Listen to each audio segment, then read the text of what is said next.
कि हल्के हाथों से मसाज करते हुए आप जब इसको उतार, तो चेहरा मैंने धो लिया।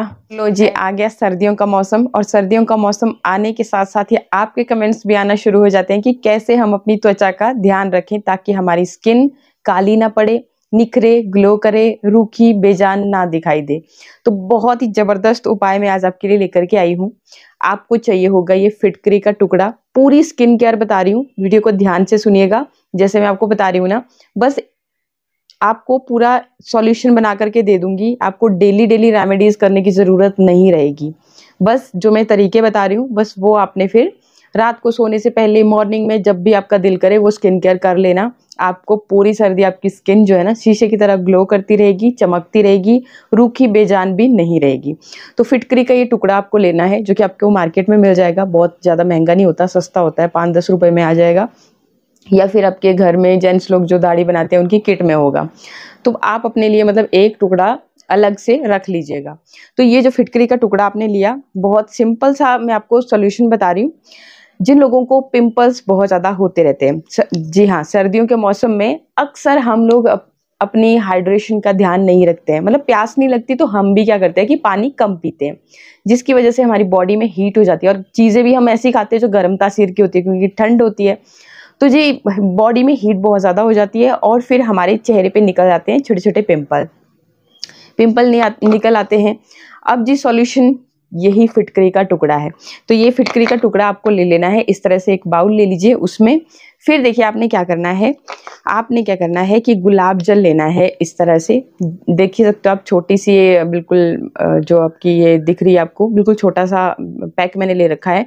तो ये आपने इस तरीके से ले लेना है, और सारा का सारा गुलाब जल आपने इसमें ऐड कर लेना है फिटकरी के ऊपर। देखो फिटकरी के ऊपर मैं इसे डाल रही हूँ, ठीक है।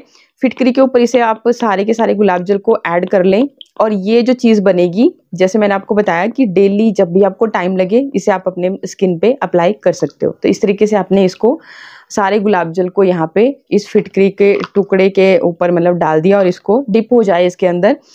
और साथ ही साथ आपने एक और इंग्रेडिएंट ऐड कर देना है, वो है ग्लिसरीन। ये भी आपको मार्केट में बहुत ईजिली मिल जाएगी। छोटा सा पैक आपकी सारी सर्दियों के लिए काफ़ी रहेगा। ग्लिसरीन में होती है हीलिंग प्रॉपर्टीज़, तो ये आपकी स्किन को बिल्कुल भी फटने नहीं देगी। तो आपको ये ग्लिसरीन लेनी है, और देखिए कितनी लेनी है आपको। जो भी आपने गुलाब जल लिया है उसका 1:4, मतलब अगर 4 गुना आपका गुलाब जल है तो उसमें 1 गुना आपकी ग्लिसरीन जाएगी। इस कॉम्बिनेशन में आपने इसको ऐड कर लेना है। तो मैं यहाँ पे अंदाजे से ले रही हूँ, आप चाहें तो जो आपने ये गुलाब जल का आपका पैक था इससे मेजरमेंट कर सकते हैं। तो लगभग इतनी सी आपने इसमें, इसी में भर के, अगर आपको मेजरमेंट ही चाहिए तो इसी में भर के आप दोबारा से वापस से आपने फिर यहाँ पे इसको ऐड कर लेना है। तो यहाँ पे मैं इसे ऐड कर रही हूँ लगभग 1 चम्मच के करीब। जैसा आपने ये पैक देखा तो इतना 1/4 इसका पार्ट हो जाएगा।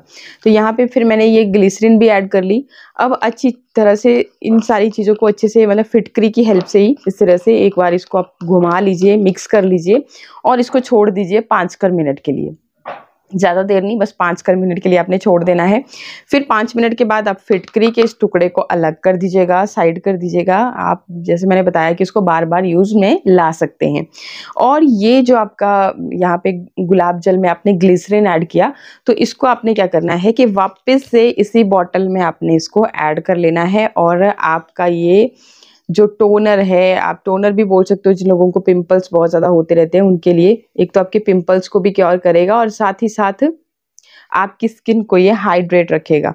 थोड़ा सा ज़्यादा हो गया क्योंकि मेरी बिल्कुल फुल ही बॉटल थी, तो आपने इसी हिसाब से मतलब मेज़रमेंट ले लेना है, ठीक है। तो ये ले लिया, बस ये तैयार है। जब भी आपको यूज़ करना हो, अपनी स्किन को क्लीन करना हो, आपको चाहे मॉर्निंग स्किन केयर रूटीन कर रहे हो या फिर नाइट में स्किन केयर रूटीन कर रहे हो, तो एक कॉटन का कपड़ा लिया, वाइप लिया, उसके ऊपर आपने इस तरह से थोड़ा सा गुलाब जल पोर किया, और इसको टैप टैप करते हुए फिर अपने चेहरे पे इस तरीके से लगा लिया। बस इतना सिंपल सा काम है। और जैसे मैंने आपको बताया है कि रात को कभी भी बिना मेकअप रिमूव किए, बिना अपने चेहरे को साफ किए नहीं सोना है। मेकअप नहीं भी करते हो कोई दिक्कत नहीं है, दिन भर धूल मिट्टी पता नहीं क्या क्या हमारे चेहरे पे पड़ता है, ये भी रीज़न होता है पिंपल्स ज़्यादा होने का। एक और चीज़ का ध्यान हम नहीं रखते कि हमारा जो पिलो है ना, उसके कवर की तरफ भी ध्यान देना है। आपके पिलो का कवर आपको मतलब हफ्ते से ज़्यादा कभी भी नहीं रखना है। उसमें भी जर्म्स आते रहते हैं, धूल मिट्टी पड़ती रहती है, तो वो भी डायरेक्ट हमारी स्किन के साथ टच होता है, हमारे फेस के साथ, तो उसको क्लीन रखना बहुत इंपॉर्टेंट होता है। तो एक ये भी रीज़न होता है, क्योंकि कई बारी हम लोग सारा देखते हैं कि नहीं यार मैं तो स्किन केयर भी करता हूँ, खान पान भी अच्छा है, पानी भी खूब पीता हूँ, लेकिन फिर प्रॉब्लम कहाँ है? तो प्रॉब्लम यहाँ भी हो सकती है। तो सारी प्रॉब्लम्स एकदम से माइंड में नहीं आती, तो इस चीज़ का भी खास ख्याल रखें। और इस तरीके से आपने लगाया, इसी की मदद से, इसी जो आपने कॉटन या फिर वाइप के में लिया था, इसी से फिर आपने अपने चेहरे को अच्छी तरह से इस तरह से क्लीन कर लेना है। आप जान करके हैरान हो जाओगे कि जो आपके मेकअप रिमूवर होते हैं ना, उनमें ग्लिसरीन होती ही होती है, वही आपकी स्किन को फिर सॉफ्ट बनाए रखती है। तो बस आपको ये आप बिल्कुल सस्ता सा उपाय, मेकअप रिमूवर लेने जाओगे तो थोड़े महंगे पड़ेंगे, और ये सस्ते में बन गया। गुलाब जल के भी आपकी स्किन के लिए बहुत बेनिफिट हैं, और साथ ही साथ ग्लिसरीन आपकी स्किन को सॉफ्ट बनाए रखेगी, और फिटकरी और गुलाब जल का कॉम्बिनेशन तो बहुत ही गजब के रिजल्ट देगा। आपकी स्किन को एकदम टाइट कर देगा। स्किन को लाइट करने के लिए, स्किन को टाइट करने के लिए ये कॉम्बिनेशन बहुत ही गजब का है। तो ये चीज़ आपने कर लेनी है। ये हो गया, एक तो आपने सारी सर्दी में मतलब ये चीज़ तो करनी करनी है। सेकंड जो आपने मैं आपको उपाय बताने जा रही हूँ, इसमें आपने क्या करना है कि आपने ले लेना है दही। ठीक है, दही देखिए बहुत फायदे देता है आपकी स्किन के लिए। गाढ़ा सा दही लीजिएगा, लगाने में भी इजी रहता है, इधर उधर मैश नहीं फैलता, क्योंकि सर्दियों के मौसम में आपको पता है कि अगर आपके कपड़े गीले हो गए, इधर उधर फैल गया कुछ भी, तो हमें ठंडी बहुत लगती है और आलसी फिर हम हो जाते हैं कि छोड़ो परे, कौन इतना स्यापा करेगा। तो ये चीज़ आप अगर आप अच्छे से रेमेडी को तैयार करते हो तो ये चीज़ का आपको मतलब ये चीज़ आपके साथ नहीं होगी। तो यहाँ पे क्या करना है आपने, यहाँ पे हमने ले लिया जी लगभग आधी जैसी चम्मच के करीब दही, आपका काफ़ी रहेगा। एंड अब देखिए आपने क्या करना है, इसमें भी हमने फिटकरी की हेल्प से ही इस दही का एक क्रीम जैसा बना देंगे और उसको अपने चेहरे पे अप्लाई करेंगे।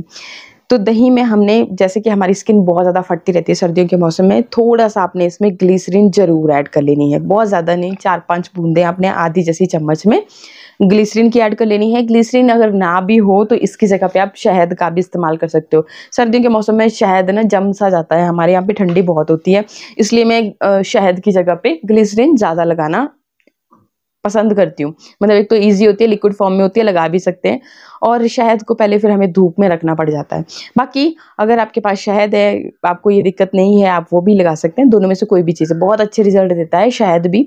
जिन लोगों को पिगमेंटेशन की प्रॉब्लम रहती है, उनके लिए तो बहुत गज़ब के रिज़ल्ट है। आलू के रस में शहद को मिला करके प्लस विटामिन ई को मिला करके आप रेगुलर लगाना शुरू कीजिए। बड़ी से बड़ी झाइयाँ अगर ख़त्म ना हुई तो कहना। तो ये आपने ले लिया। बाकी अगर आपको बहुत ही ज़्यादा झाइयों की प्रॉब्लम रहती है तो आप इसमें दाग धब्बे चेहरे पे बहुत ज़्यादा है, स्किन बहुत ज़्यादा फटती रहती है, ड्राई बहुत होती रहती है, तो विटामिन ई का एक कैप्सूल भी आप इसमें ऐड कर सकते हैं।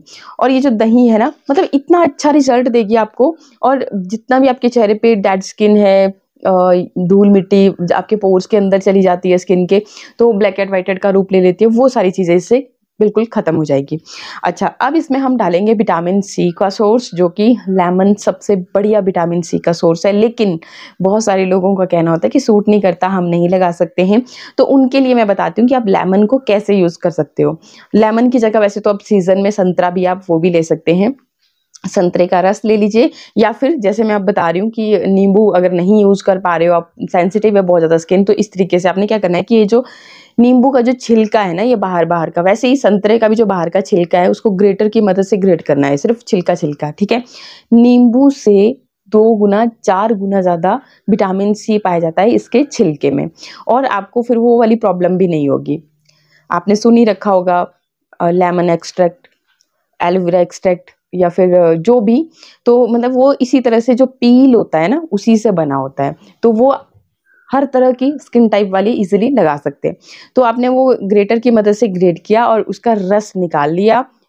अगर आपके 3 से 4 बूंदे भी होने, जितनी आप ग्लिसरीन यूज़ करते हैं, तो वो भी बहुत है। बाकी जो लोग मेरी तरह लगा सकते हैं, उनको नींबू कट कर लेना है, एक छोटा-सा स्लाइस, देख रहे हो ना आप, इस बड़े नींबू से मैंने इतना छोटा-सा स्लाइस लिया, और इसके अंदर जितना भी ये रहेगा रस रहेगा, मैं यहाँ पे इस्तेमाल कर रही हूँ। और ये जो कॉम्बिनेशन है ये भी आपको गज़ब के रिज़ल्ट देता है। जिन भी लोगों की स्किन बहुत ही ज़्यादा ऑयली रहती है उनके लिए बहुत फ़ायदेमंद है। हाँ, एक्टिव एक्ने है अगर फेस के ऊपर तो आपने लेमन नहीं लगाना है, दही आप लगा सकते हो इस तरह से ग्लिसरीन के साथ मिक्स करके। और बाकी मैंने आपको बता ही दिया कि लेमन अगर सूट नहीं करता हो तो उस तरह से आप एक्सट्रैक्ट का यूज़ कीजिए, वो खट्टा नहीं होगा, उसमें सिट्रिक एसिड नहीं होगा, विटामिन सी भरपूर मात्रा में होगा, तो वो आप ईज़िली अपने चेहरे पे लगा पाओगे। बस दोनों चीज़ों को अच्छी, तीनों जो भी लिया था हमने उसको अच्छी तरह से मिक्स कर लेंगे और इसकी मदद से आपने अपने चेहरे पे करनी है फिर मसाज। मेरा जो दही था ना थोड़ा-सा लिक्विडी हो गया, बहुत ज़्यादा थिक नहीं था मेरे पास दही। तो थिक सा लेते हो ना तो आपको फिर वो मतलब जो आप देखते हो ना इस तरह से लगाया तो दिखेगा कि अच्छा वाक़ई दही लगा रहे हो। तो वो एक क्रीम की तरह टेक्सचर हो जाता है और अच्छी तरह से फिर आपने इससे करनी है मसाज अपने चेहरे के ऊपर और कुछ देर आपने इसी तरह से इसको लगे रहने देना है। आपको कोई रेमेडी करने की ज़रूरत नहीं रह जाएगी। इतनी ईज़ी रेमेडी है, स्पेशली मैं सर्दियों के मौसम के लिए ही आपके लिए लेकर के आई हूँ ताकि आपको लगाने में भी झंझट ना हो, ईज़ी हो रेमेडी। तो ये आपने इस तरीके से लगा लेना है, ट्रस्ट मी आपको गज़ब के रिज़ल्ट मिलेंगे। बाकी अगर आप एज़ अ फेस पैक इसे यूज़ करना चाहते हैं तो इसी में सेम जो चीज़ें हमने ली थी, इसी में ही आपने क्या करना है कि आपने चावल का आटा या फिर मसूर की दाल, मेरे पास ये दोनों का कॉम्बिनेशन है, चावल का आटा और मसूर की दाल के दोनों का कॉम्बिनेशन है, ये मैं यहाँ पे ले रही हूँ और इसको अच्छी तरह से एक पेस्ट बना लेना है। इसी में दही के साथ ही आपको एक्स्ट्रा कोई और चीज़ इसमें ऐड नहीं करनी है, दही के साथ ही इसका मिक्स बनाना है आपने और इसको लगा लेना है फेस पैक जैसे हम लगाते हैं अपने चेहरे के ऊपर, उसी तरह से हमने लगा लेना है।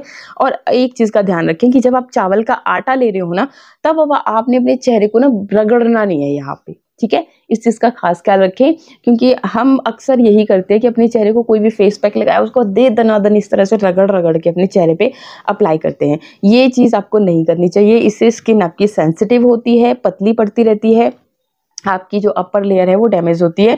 स्क्रब भी करना है, बहुत ज़्यादा डेड स्किन है चेहरे के ऊपर तो मैंने जो उपाय बताया उस तरह से आपकी डेड स्किन गायब हो जाती है।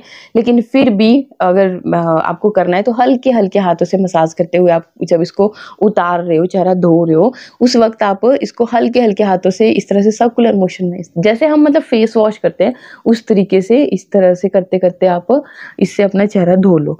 तो वो आपकी डेड स्किन जो है ना वो सारी निकल जाती है।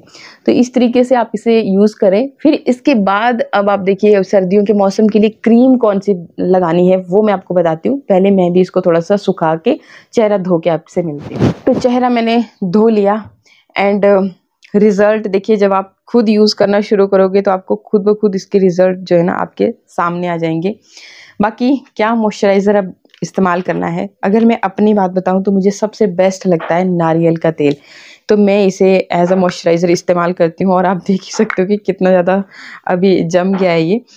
कोई बात नहीं, अच्छा इसमें कुछ भी नहीं है, नारियल के तेल में मैंने विटामिन ई आप मिलाई हुई थी, आपके साथ पहले भी रेमेडी शेयर की है। तो इस तरीके से आपने लिया क्योंकि हाथ-पैर को हम इग्नोर कर देते हैं। तो इस तरह से जब आप हाथ में इसे रब करोगे तो एकदम ये मतलब लिक्विड फॉर्म में आ जाएगा। ईज़िली आप इसको अपने चेहरे पे भी लगा सकते हो और हाथ-पैर को इग्नोर नहीं करना है। जब भी कोई भी रेमेडी कर रहे हो तो बस अपने हाथ-पैर पे भी आप उसी को यूज़ कर सकते हैं। बाकी जो भी मॉइस्चराइज़र आप इस्तेमाल करते हैं, आप वो इस्तेमाल कर सकते हो। धूप में जाने से पहले सनस्क्रीन ज़रूर लगाएँ, नहीं तो फिर से ब्लैक स्पॉट्स आपके चेहरे पे पड़ना शुरू हो जाते हैं। आई होप वीडियो आपको अच्छा लगा होगा। इसी तरह के और भी अच्छे वीडियोज़ के लिए चैनल को सब्सक्राइब, वीडियो को लाइक, शेयर करना बिल्कुल ना भूलें। मिलते हैं नेक्स्ट वीडियो में। नमस्कार।